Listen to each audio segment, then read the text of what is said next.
aussi, devenez volontaire. France Volontaire est à la recherche de profils de plus en plus variés. Le profil varie du Bac+3 au Bac+5 pour une moyenne d'âge de 26 ans. La durée d'une mission de volontariat de solidarité internationale est d'une année minimum allant jusqu'à 3 ans. Chaque volontaire peut percevoir une indemnité variant entre 1200 à 1500 € mensuels, logement inclus, selon le pays d'affectation. Bonjour, je m'appelle Nadège Rossini-Lagardère, j'ai 31 ans, je suis Saint-Pierroise et j'ai été volontaire de solidarité internationale aux Comores.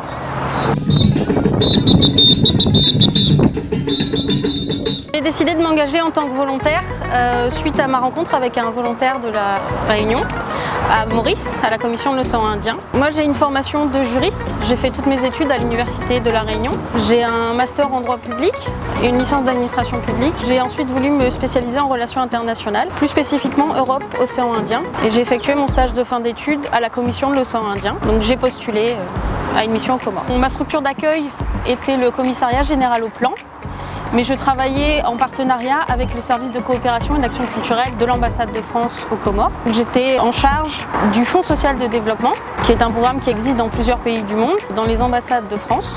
Ce programme est disposé d'une enveloppe de 400 000 € pour des petits projets à destination d'associations dans l'insertion de la jeunesse, donc plus des programmes de formation professionnelle et d'appui aux communautés villageoises comme la construction de marchés pour leur permettre d'avoir accès à de la nourriture et promouvoir la sécurité alimentaire.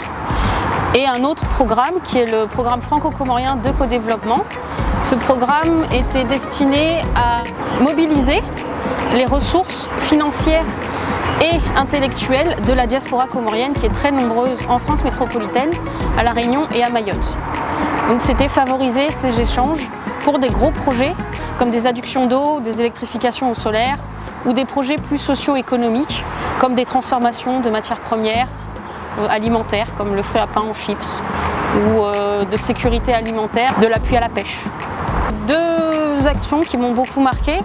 La première, c'est ma participation à la mise en place d'un débat citoyen planétaire où j'étais chargée de la coordination de l'événement.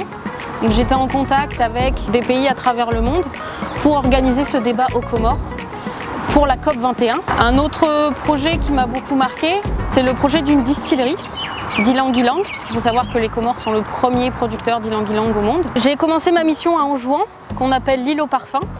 Donc j'ai ramené dans mes valises de l'huile essentielle d'ylang-ylang et des clous de girofle que j'ai moi-même fait sécher et ce petit pendentif qui représente Anjouan. Mon conseil aux futurs volontaires qui ont du mal à sauter le pas, ce serait de tenter votre chance. C'est une opportunité qui ne se refuse pas. On est très chanceux qu'elle nous soit proposée. Donc gardez l'esprit ouvert et persévérez.